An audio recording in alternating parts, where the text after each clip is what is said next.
Good morning. Hello, my beautiful people of YouTube. I'm back again today, just a couple days apart. And yeah, I've really have been since the 4th of July. And the 4th of July in the United States, if you don't know, is our celebration of our independence as a nation. And on the 3rd of July, when I was driving to get supplies for our 4th of July celebrations, or maybe it was the 2nd of July, I don't know. Anyway, I was driving, and a lot of times when I'm driving, if I'm by myself, I am in prayer. Just kind of like, I want to say casually in prayer, if that makes any sense. And I heard, I heard some things. I heard Holy Spirit speak some things to me about freedom.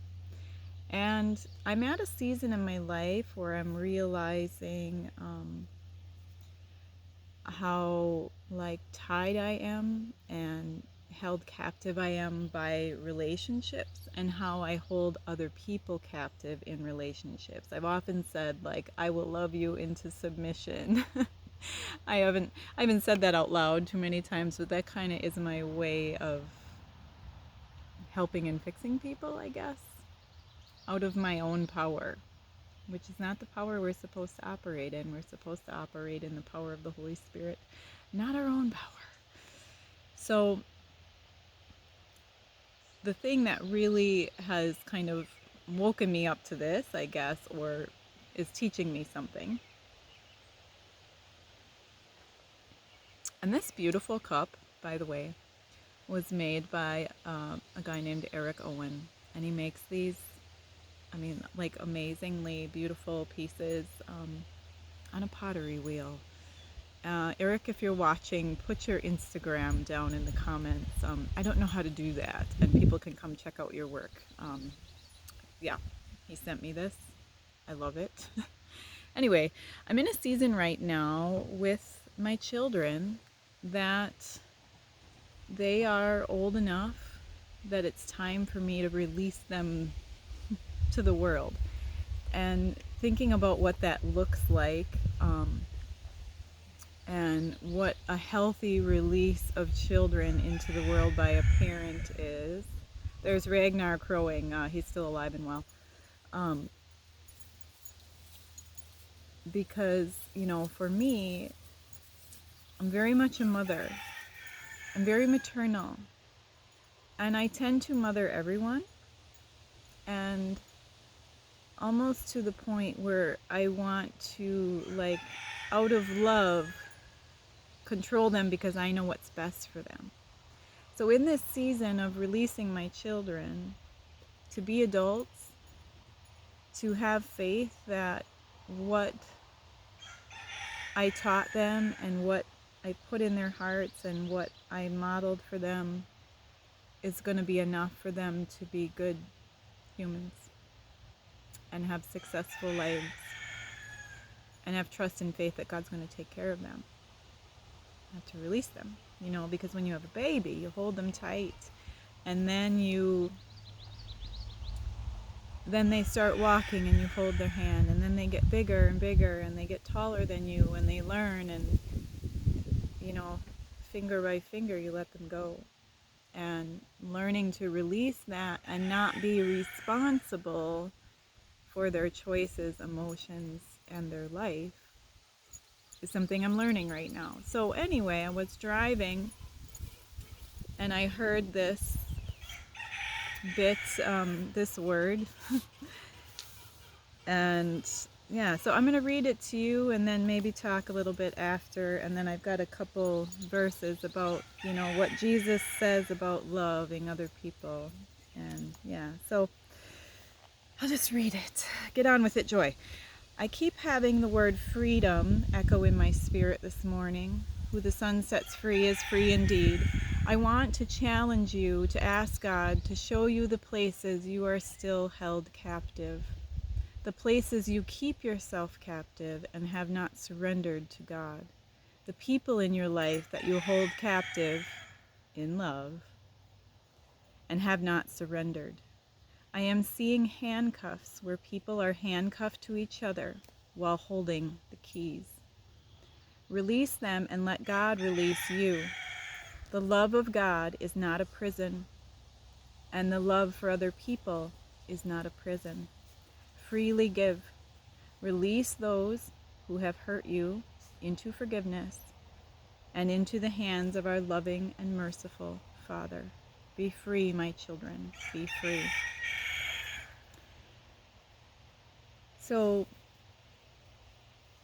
because of the way that I love people, I tend to be like a mom to everybody, and I tend to want to mother them to the point that I end up feeling responsible for all their decisions, actions, and behavior later.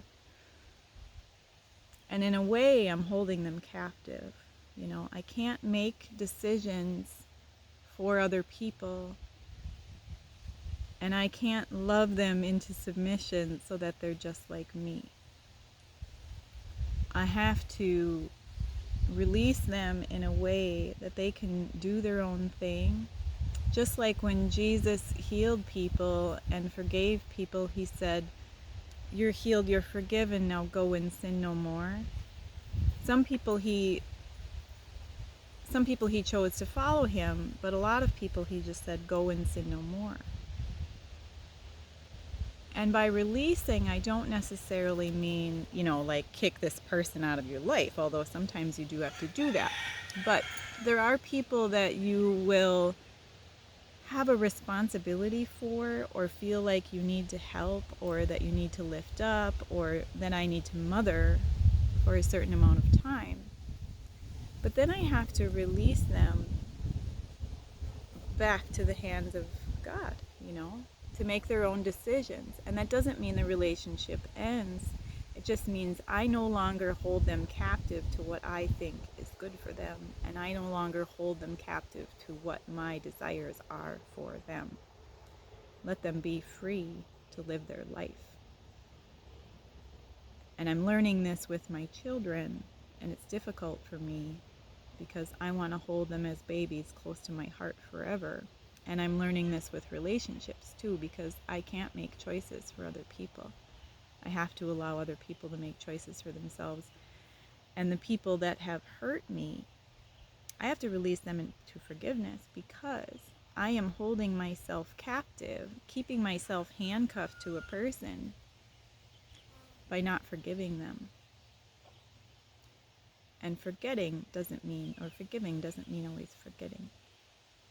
That's always the tricky part. We think if we say, "Oh, I forgive you," that means come back in and hurt me some more. No. But releasing somebody to live their own life after a period of, a relationship where you felt responsible for them, or you felt like you needed to mentor them, and that can still take place, but you have to release them into adulthood.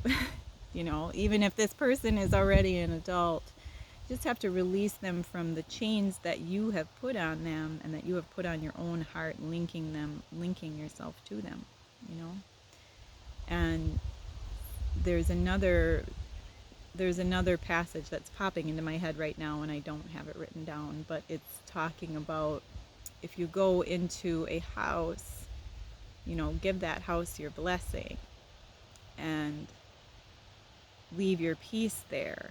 If they don't accept your words, take it back and shake the dust off your feet. And that I always apply to, if there's a person that I have felt responsible for, and I have sown good seeds, and I've held them up in prayer, and I've loved them, and I've mothered them and nurtured them, and I still don't see any change, and they still want to run their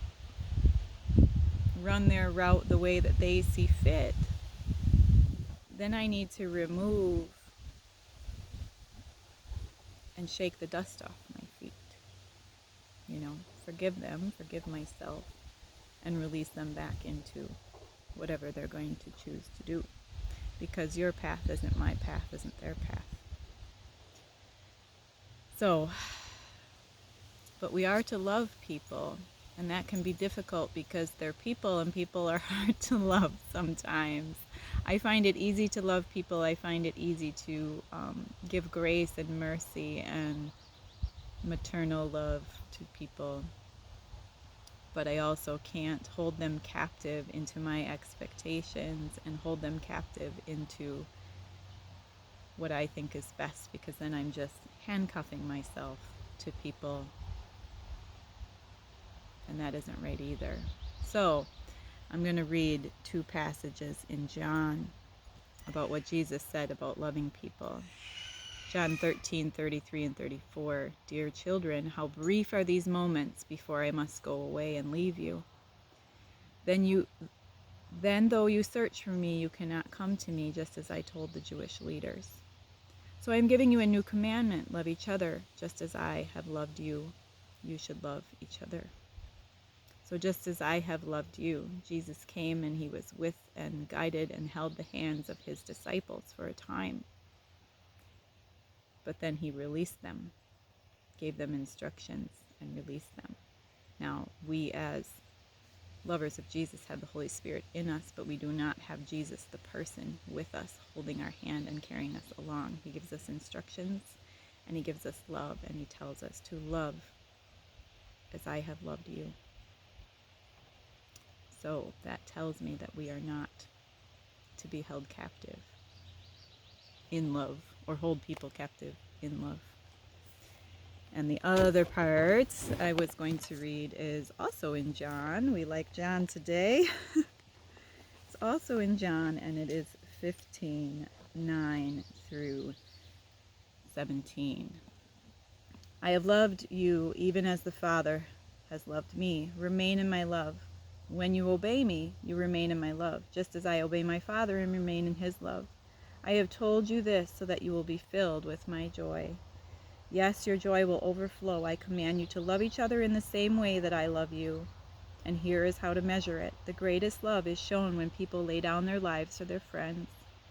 You are my friends if you obey me. I no longer call you a servant. We could put captive in there, because a master doesn't confide in his servants. Now you are my friends, since I have told you everything the Father told me. You didn't choose me, I chose you. I appointed you to go and produce fruit that will last, so that the Father will give you whatever you ask for. Using my name, I command you to love each other. So, releasing the people we love. Go and produce fruit that will last. Love each other as I have loved you. So that is my wish for my children and any other children or people. Like I feel like everyone is always my children. People that I have been given to love and given responsibility for.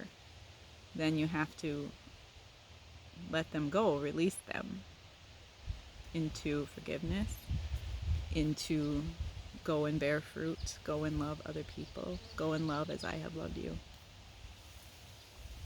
So,